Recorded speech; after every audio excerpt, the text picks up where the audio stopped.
je suis pas content. Il y a eu des casseurs le 1er mai. Ouais, lors de la manifestation du 1er mai. Plus de 1200 casseurs issus de la gauche radicale, particulièrement les Black Blocs, ont foutu un gros bordel dans Paris. Boulevard de l'Hôpital, ce café a été pris pour cible par les casseurs.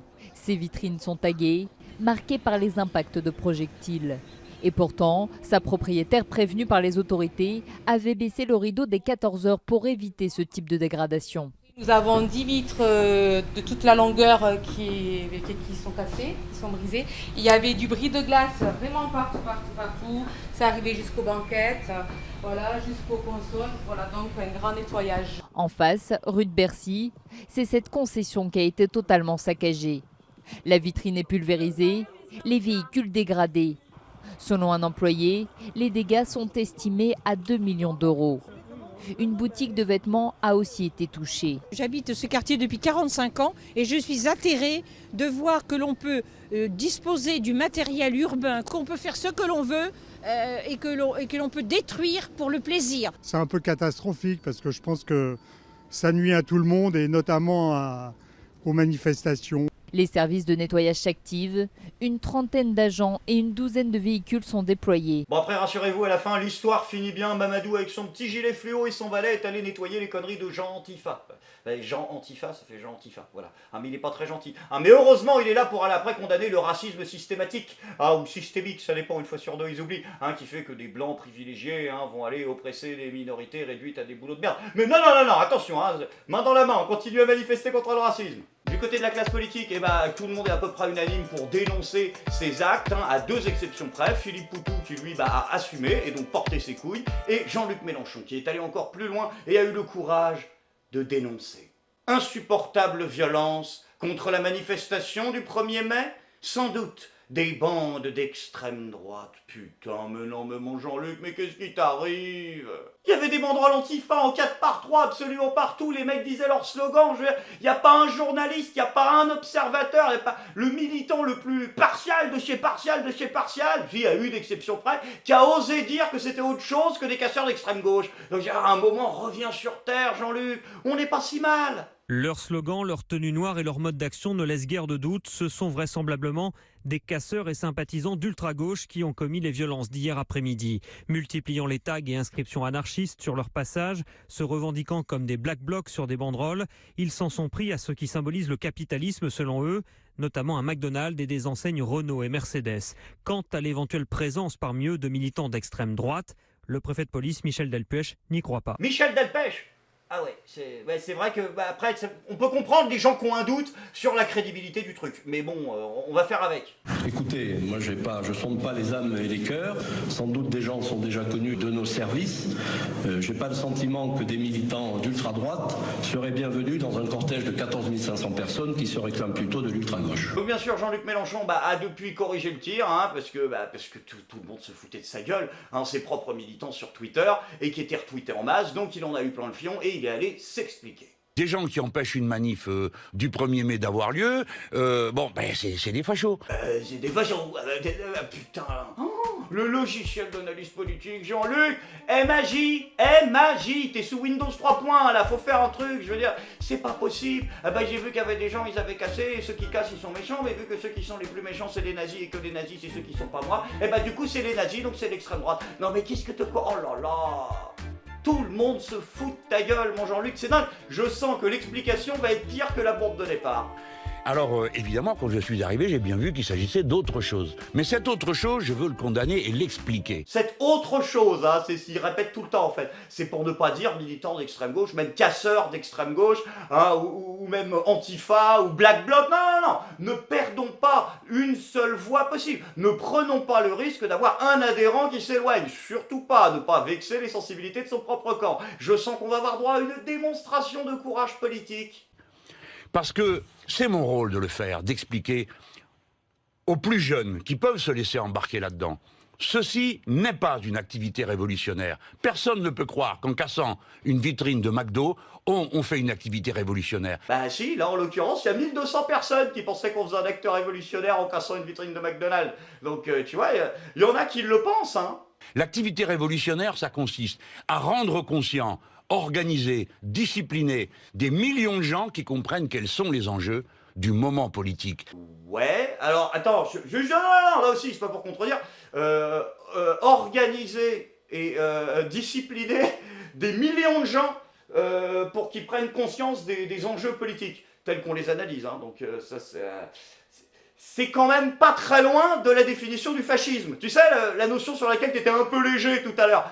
Fouille là-dedans, il y a peut-être un ou deux trucs à trouver. En tout cas, t'es pas très loin. Et l'enjeu du moment politique, c'est que M. Macron est en train de nous faire changer de société. Ça, c'est le sujet. Il veut nous faire passer à la société du tout libéral. Je dis aux plus jeunes, ne vous laissez pas embarquer là-dedans. Ce type de violence ne mène nulle part. C'est de la pure aventure. Et à la fin, ça finit toujours mal. Quand vous serez allé en tôle, quand vous aurez un casier judiciaire, vous servirez à quoi pour la lutte? À rien. Pardon? Quoi? Attends, parce que... Ah mais non, mais il faut que je me mette à jour alors. Donc en fait, quand tu as fait de la prison ou que tu as un casier, tu ne peux plus être utile à une cause révolutionnaire de gauche. D'accord. Hein? Non, bah c'est juste qu'il va falloir prévenir quelques personnes, genre Lénine, Trotsky, Castro, Mandela, enfin bon, à peu près tout le monde quoi. Mais non, mais c'est vrai, les gens le savent pas, hein. Historiquement, Guevara par exemple, Che Guevara, c'est comme ça qu'il a arrêté la politique. Un jour il était là, en estafette, il a niqué un feu rouge, moins 2 points sur le permis B, là, j'arrête, du jour au lendemain, bien sûr. T'es fou. Sur quoi débouche ce genre d'activité? Sur rien. Je vous le dis avec affection. Avec affection quand même. Hein, on va pas non plus... désolé, j'ai été un petit peu vindicatif. Hein, donc affection. Regarde, il y a des petits câlins. Tiens, donne-moi ton bulletin. Vous condamnez fermement, condamnez fermement, absolument. Totalement. Tout ceci n'a aucun sens par rapport à la lutte. C'était pas la bonne question, Bourdin. Fallait pas lui demander s'il condamnait fermement. Non, Jean-Luc Mélenchon condamne les actes. Mais il ne veut pas condamner leurs auteurs. C'est là qu'il fallait l'emmener. Raté. Certains d'entre eux étaient à Notre-Dame-des-Landes, d'autres étaient dans les universités. C'est la police qui le dit, c'est pas moi. Bon, si vous croyez tout ce que dit la police, tout va bien. Non, ça devient usant là, Jean-Luc. Hein, la petite touche de complotisme. Non, mais moi je m'en fous. Et vous êtes les premiers à critiquer tout le monde, de traiter tout le monde de complotiste. Donc je veux dire, à un moment, faut... Ah, vous croyez tout ce que dit la police?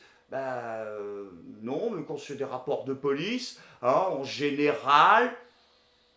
à part les chiffres qui sont un peu foireux, je veux dire là, quand on arrive dans de telles proportions, 1200 personnes, ça devient quand même assez difficile d'en douter. Vous ne croyez pas les policiers? Mais je crois les policiers quand je tu bafouilles là, tu n'y arrives pas. Alors tu crois les policiers, oui, quand ça va dans ton sens. Je crois les policiers quand ils font leur boulot. Ah, quand ils font leur boulot, pardon, non, c'est vrai, ça. Fallait rajouter une petite touche de mépris, parce que sinon c'est pas bien. Après, quand ils font des analyses politiques, vous me permettrez de penser que c'est aussi... Mais oui, non, mais c'est pas des analyses politiques, Jean-Luc, c'est des faits. Je veux dire, à un moment, il y a des témoins sur place, il y a les policiers qui étaient sur place, les manifestants qui étaient sur place, les gens qui se sont fait péter leur vitrine qui étaient sur place. Donc je veux dire, à un moment, Jean-Luc, c'est pas de l'analyse politique, c'est un constat. Mais ça, c'est très intéressant. C'est-à-dire que vous êtes arrivé dans une vision du réel qui est tellement déconnectée de la réalité que, en fait, dès qu'on vous dit juste le réel, vous faites tomber ça dans le domaine de la croyance. Tu vois ce que je veux dire? C'est pas de l'analyse, ce sont des faits. Vous êtes tellement dans des prismes perpétuels d'analyse justement du réel, un refus de le voir directement tel qu'il est, que vous voyez de l'analyse partout. C'est comme les religieux, tu sais, quand tu leur dis ouais non mais sauf que là, bon à un moment Newton il a dit que t'allais te faire enculer. Tu dis ah non c'est ton opinion. Ah non c'est pas mon opinion, c'est un fait scientifique. Ça c'est le même principe. Mais enfin, vous croyez quoi? Que 100 personnes vont prendre comme ça en otage tout l'État? Et que tout le monde devrait être là à s'occuper de regarder les fils à papa péter les vitrines de McDo? Les fils à papa péter les vitrines de McDo? Mais c'est vrai pour certains d'entre eux, mais pas pour tous, Jean-Luc. Là aussi, tu vois, boum, retomber dans le déni du réel. Si c'est des méchants, ce sont des bourgeois. Bourgeois, dans mon logiciel, méchants, il y a le raciste. Et les bourgeois! J'ai les bourgeois. C'est les bourgeois, alors c'est ça doit être pour ça. Bon après attention, hein, c'est normal qu'ils soient un peu perturbés dans ses analyses en ce moment, Jean-Luc Mélenchon. Ah oui, je veux dire, la France insoumise est perpétuellement soumise à des menaces graves, des menaces incessantes, notamment d'ailleurs le député Éric Coquerel de la France insoumise, qui a été lamentablement entarté. Un entartrage signé l'Action française. Bonjour Saint-Denis! Bonjour Saint-Denis! Oh je suis désolé, ça me fait marrer, je pense aux visiteurs, je suis comme tout le monde. Hein. Bonjour Saint-Denis! Enfin non, faut pas rigoler de ça, c'est scandaleux, c'est vraiment dangereux. C'est la République qui s'effondre, ce sont nos valeurs, c'est notre propre sécurité à nous Français quand nos élus sont attaqués comme ça. Mais vous vous rendez pas compte de ce qui se passe? Heureusement que Clémentine Autain, elle prend la mesure de cette gravité. Je veux alerter notre assemblée sur le fait que notre collègue Éric Coquerel hier soir a été entarté. Oui, alors ça c'est vrai que c'est un peu con Clémentine parce que c'est vrai, hein, ça part d'une bonne intention, mais le problème, si tu veux aller à l'Assemblée pour avertir tes collègues députés de ce danger, ben, il faudrait qu'ils soient là, quoi. Hein, parce que vous êtes 3, comme d'habitude. Donc, si tu veux les avertir, ça part d'une bonne intention, je le sens, mais envoie un SMS, ce sera plus rapide, hein, parce que là, il n'y a personne, comme d'habitude. Notre collègue Éric Coquerel, hier soir, a été entarté en se rendant à une initiative. Et il se trouve que cet acte brutal a été revendiqué par l'Action française. Oh la vache, c'est la Clémentine au temps des grands jours. Faut dire que l'autre, elle doit mouiller légèrement la culotte, là. Bah, c'est l'instant de gloire pour elle, si tu veux. Bah, ce genre de background politique, 50% de la formation, c'est l'histoire du fascisme des années 30. Donc l'autre, elle en a rêvé toute sa vie, tu vois. Mes chers députés, chers collègues, hier, dans notre belle République, l'Action française a encore menacé les fondements de notre ami Jean Jaurès. Non mais ta gueule, mais non mais c'est foutu, je sais que c'est sympa, c'est fantasmant, il y a un côté 1930, tu voulais la dire un jour la phrase. Ah ouais mais sauf que Jean Jaurès il est pas là, et Daladier il est cané, donc personne va t'aider en fait. Hein, mais c'est bien, c'est une sorte de petit donjon et dragon, tu vois, c'est cool, elle se fait son petit instant roleplay, mais bon à un moment il faudra se remettre au boulot quand même. Hein. Je veux dire, et je profite de la présence du ministre de l'Intérieur, que notre inquiétude vis-à-vis des violences qui sont sans cesse répétées, des menaces de mort précises dont ont fait l'objet à la fois M. Castaner et notre président Jean-Luc Mélenchon, commence véritablement à nous inquiéter. Donc nous aimerions que cette Assemblée et que le gouvernement prennent en considération la violence extrême et les menaces que ne cessent de proférer des milices d'extrême droite, des groupes d'extrême droite. Et nous avons profondément le sentiment qu'il n'y a pas de prise en considération et de protection organisée par l'État pour protéger des élus, des députés, des représentants du peuple et de notre nation française. Les représentants du peuple et de notre nation française. Bah dis donc, là, elle t'intéresse, la nation française, ma louloute. Hein, c'est plus comme dans les AG, dis donc, quand c'est pour protéger ton petit cul, il y a du monde. Bon, ok, on va y aller directement. Clémentine, je t'explique le concept. Je me fous qu'il y ait eu une tentative d'attentat sur Castaner et sur Jean-Luc Mélenchon, hein, fait par 10 débiles qui s'étaient quand même renommés l'OAS. Faut se lever tôt le matin, hein, pour aller vous glisser un pruneau à chacun. Ok, d'accord. Hein, mais là, on arrive quand même à un mec qui va porter plainte parce qu'il s'est fait entarter. Gauche, 2018, résistance, c'est porter plainte contre des entarteurs. Mais le mec, il est d'extrême droite, si tu veux, mais j'en ai strictement rien à foutre, vous en êtes là. Même BHL, il porte pas plainte quand on l'entarte. Ce qui se passe, Clémentine, c'est que tu es en train de réclamer des privilèges de caste. Parce que là, ce que tu es en train de dire, c'est pas il faut protéger, et ça pourrait se discuter, individuellement des élus et des députés qui reçoivent des menaces de mort, comme Castaner et Mélenchon. Hein. Bon, quand tu dis que ça vise spécifiquement la gauche, oui, je veux bien, mais alors le terrorisme d'extrême droite, qu'est-ce que vous avez comme cartouche? Vous avez un Maxime Brunerie? Un attentat du petit Clamart, peut-être. Mais pas de bol, parce qu'à chaque fois, ça visait la droite. Mais c'est pas grave. Je me fous de ça. T'es pas en train de dire qu'il faut protéger des élus en particulier, ce qui pourrait se justifier éventuellement. T'es en train de dire il n'y a pas de protection spécifique et de moyens mis à disposition, c'est-à-dire mon pognon, je ne raque pas pour que les représentants et élus de la nation française soient particulièrement protégés. Mais va te faire enculer. D'où tu bouffes en premier à la cantoche, t'as craqué ou quoi? T'es élu de la République. Ton boulot, c'est d'aller choper Gérard Collomb par ton petit col et de le secouer un peu, de vérifier qu'il n'est pas mort déjà. Et puis s'il se relève, de lui demander de régler les problèmes de sécurité en France. Et quand les gens ils seront en sécurité, qu'est-ce qui va se passer, toi, vu que tu fais partie du peuple? Je peux comprendre qu'en ce moment, tu t'arrives à l'oublier. Mais vu que tu fais partie du peuple, théoriquement, top, tu vas recueillir les fruits de tout le monde. Comme tout le monde. Mais c'est pas parce que t'es la fille du dirlo que tu vas bouffer en premier à la cantine. Bon, après, l'immense avantage, c'est que ça vous permet quand même de vous auto-sucer entre vous, ce qui fait quand même toujours plaisir à l'ego. J'estime que le Parlement tout entier peut se sentir visé. Je crois exprimer le point de vue de tous mes collègues sur tous les bancs lorsque j'adresse à ces énergumènes le message suivant. Rien, jamais, aucune menace ne fera jamais céder aucun d'entre nous dans le devoir de représenter la liberté d'expression du peuple français. Je voudrais dire au nom du gouvernement que c'est une superbe, même si elle ne me surprend pas, mais c'est une superbe attitude de la représentation nationale qui fait honneur à notre démocratie. Merci, Monsieur le Premier ministre.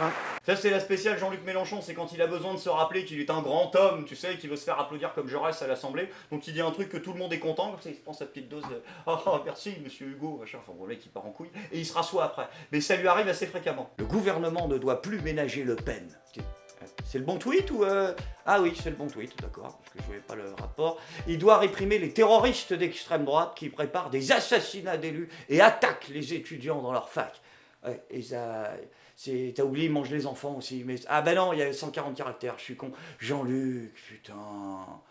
Mais non, mais redescends, je veux dire, tu me fais du mal, Jean-Luc. Moi, il y a 1 mois et demi, j'ai fait mon coming out de gauchiste sur la chaîne. Et là, je défends l'action française. Jean-Luc, sérieusement, ça fait 10 piges que tu n'arrives pas à sortir les 2 mots terrorisme islamiste. Voilà, on t'explique qu'il y a un problème de terrorisme islamiste. Et, ah merde, chaque fois que tu le dis, tu perds une dent. Donc, je veux dire, c'est à la limite, aie la pudeur juste de ne pas nous dire qu'il y a un terroriste d'extrême droite, Jean-Luc. Il n'y a pas de terrorisme d'extrême droite. C'est une insulte à la mémoire des gens qui sont morts dans ce pays d'actes terroristes, justement. Ok, je sens que c'est le moment où forcément Jean Insoumis va avoir envie de lâcher son pouce rouge. Donc on va se regarder droit dans les yeux et on va parler. Parce que ce que je veux dire aux militants de la France Insoumise, c'est la même chose que je dis à tous les autres membres de partis politiques. Hein. C'est en groupe vous êtes cons, mais individuellement, à chaque fois étrangement, on arrive à discuter. Et l'avantage de ce format vidéo étant que, a priori, on se regarde face à face, hein, le spectateur et moi-même, eh ben, on peut peut-être réussir à communiquer. Personne va savoir que ah ouais, mais c'est peut-être pas con ce qu'il a dit. Donc on se détend, t'es pas en âgé, t'es dans le réel. Dans le réel du parti, il se passe quoi en ce moment, hein? Oublie tout ce que dit BFM TV et oublie les analyses foireuses des conspires d'extrême droite. Tiens, comme ça va te faire plaisir. Non, dans la réalité, Mélenchon et Obono ne peuvent pas se saquer. Il y a 2 teams à la France Insoumise, en tout cas 3 même d'ailleurs. Hein, d'un côté, toute la team Mélenchon, Quatennens, et d'un autre côté, la team Obono. Voilà, les ultra-communautaires et les laïcards 1905 anticommunautaristes. Avec au-dessus Ruffin, qui lui, je pense, en a plein le cul des 2. T'es pas au courant de ce qui se passe? À ce moment-là, hop, prends juste l'analyse telle qu'elle vient, et pour tous ceux qui ont un peu d'autocritique et qui sont suffisamment investis dans ce parti, vous savez très bien que c'est comme ça que ça se passe. Illustration de ce que je vais dire. Normalement, quand une Daniel Obono t'explique par exemple qu'un chauffeur de bus qui refuse de prendre le volant après une femme, ça n'a rien à voir avec la religion, ou que ce n'est pas de l'extrémisme, cette phrase-là, ainsi que de multiples autres provocations qui émanent des sphères associatives qu'elle côtoie, tout ça là n'a aucune place à la France Insoumise. Normalement, dans le logiciel intellectuel de Jean-Luc Mélenchon, ça ne peut pas cohabiter.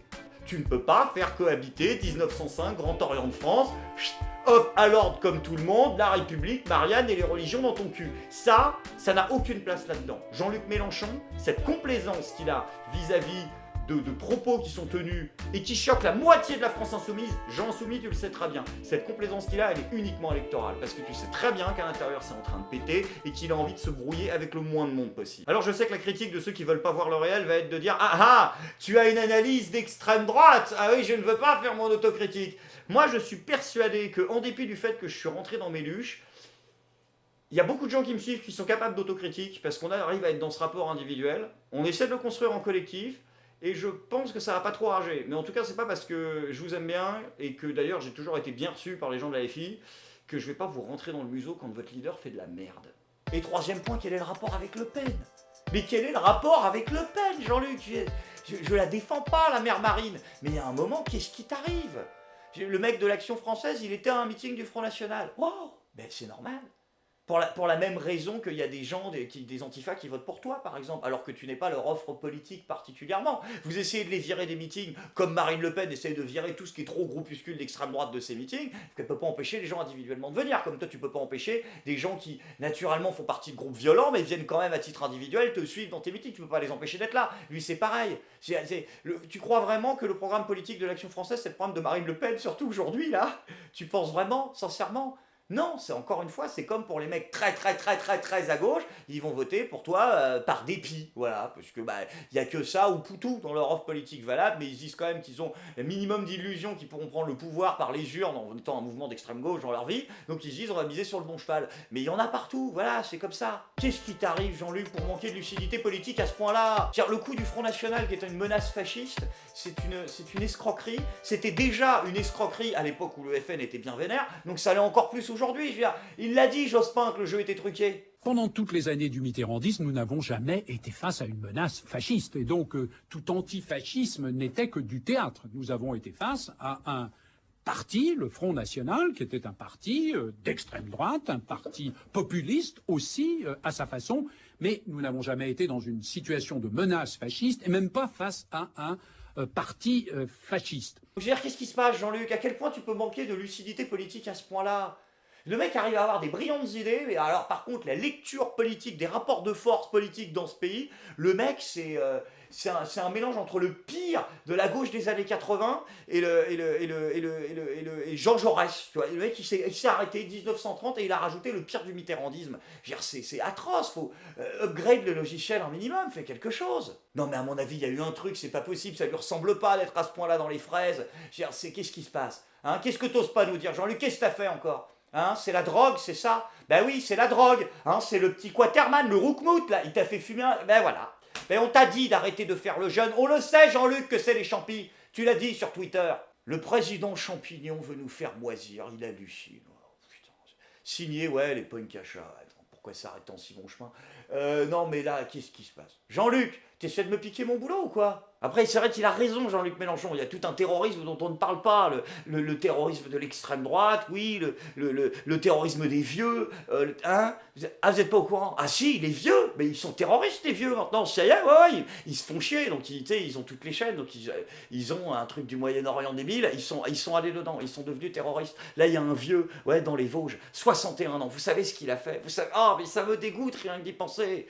Il a fait un doigt d'honneur à Emmanuel Macron. Heureusement que la justice est intervenue, il a immédiatement été placé en garde à vue, il risque 6 mois de prison quand même. Hein? Faut pas déconner. Non mais c'est vrai, il a raison, hein, Gérard Collomb en plus, c'est notre ministre de l'Intérieur. Il y a des choses qui ne se font pas en République, on va pas faire des doigts d'honneur aux gens. Poursuivre? Pourquoi ne poursuivait-on pas? Oula, qu'est-ce qu'il fout là? Non, GG. Non, GG. Aïe aïe aïe. Ah ouais, non là. Ah bah oui, la switcher, il est sur on là. Faut baisser le doigt, GG, là c'est le malaise. Ah bah oui, c'est le malaise. Il faut baisser le switch. Qu'est-ce que hein? On peut pas quand il est allumé. Ah oui, c'est comme l'Atari 2600, ça c'est les vieux modèles, faut l'éteindre. Bah faut rebooter le truc alors, hein, parce qu'on va pas s'en sortir. Il n'a plus toute sa tête, il est incontinent. Gérard Collomb. Non mais sans déconner, on devrait pas voir des trucs comme ça, c'est indécent, je veux dire, faut le respecter, c'est une personne âgée, à un moment, là, qu'est-ce qu'elle fout, là, Jacqueline, là, son assistante, elle est ministre auprès du ministre, oui, parce que maintenant, ils sont tellement incompétents qu'ils mettent des ministres auprès des ministres, hein, elle est à l'Assemblée. Monsieur le Président Jacob, je vous connais depuis longtemps, vous pouvez laisser continuer cette méthode pendant longtemps? Qu'est-ce que c'est que d'obliger un ministre à répondre? Oui, vous me laissez parler, s'il vous plaît. Et vous voyez comment vous réagissez. Ce sont des méthodes autoritaires qui ne sont pas acceptables dans une démocratie. On ne fait pas de pression ainsi. Mais qu'est-ce que c'est que ces méthodes? La démocratie, justement. C'est ça le nom de la méthode, en fait. Le principe, il est simple, vous venez, on vous pose des questions, vous répondez. Et si vous répondez pas, on vous la repose la semaine d'après. Mais elle est folle dingue. C'est fou, ça. L'autre, c'est le principe, c'est dans la Constitution, en fait. Hein, le Parlement, enfin le gouvernement est responsable devant le Parlement, pas l'inverse. Donc l'autre, elle est... Ah, mais qui sont ces gens qui nous obligent à faire notre job? Vous avez pété un câble? Non, sans déconner, quand je vois ça, j'ai envie de dire au gouvernement, tu vois, au lieu de faire chier les véganes qui n'ont rien demandé en ce moment, en disant, oui, c'est leur dernier truc, ça, ils veulent interdire les appellations lait de soja ou steak de soja. Bah non, parce que ça manque de respect pour les animaux qu'on abat. Et donc, du coup, non, je vous emmerde pas avec ça. Mais je me disais juste, du coup, au lieu de vous occuper de ça, est-ce que vous ne pourriez pas plutôt vous occuper de virer toutes les courges de l'Assemblée nationale? Parce que là, ça commence à végéter légèrement et ça commence à me faire chier. J'étais à ce siège bien avant vous, on n'est pas censé tout savoir sur tout. Et on peut de temps en temps dire « je n'ai pas la réponse » ou « mon ministre de tutelle ne m'a pas autorisé à la donner ». Au moins les choses seront claires, mais répondez-nous. Sans transition les amis, c'est maintenant le moment de la bonne nouvelle du jour. Et quelle bonne nouvelle du jour aujourd'hui? Parce que attention, accrochez-vous, on va partir dans la métapolitique. Et oui, les Français sont un peuple politique, un peuple qui a compris que ce sont les grands enjeux internationaux, les grandes décisions, l'évolution du monde dans son ensemble qui allait réellement influencer notre quotidien. Et pas des petites choses par-ci par-là, ils ont conscience de plus en plus que nous sommes à une échelle planétaire, manipulés, contrôlés, mal informés. Et que ce contrôle justement va bientôt aller jusqu'au contrôle de la monnaie, puisque ça y est, la Suède a franchi le cap et on l'en félicite. Et en France, ça ne va pas tarder à pointer le bout de son pif. La situation est pour le moins paradoxale. On annonce partout la fin du cash et en même temps, l'argent liquide ne s'est jamais aussi bien porté.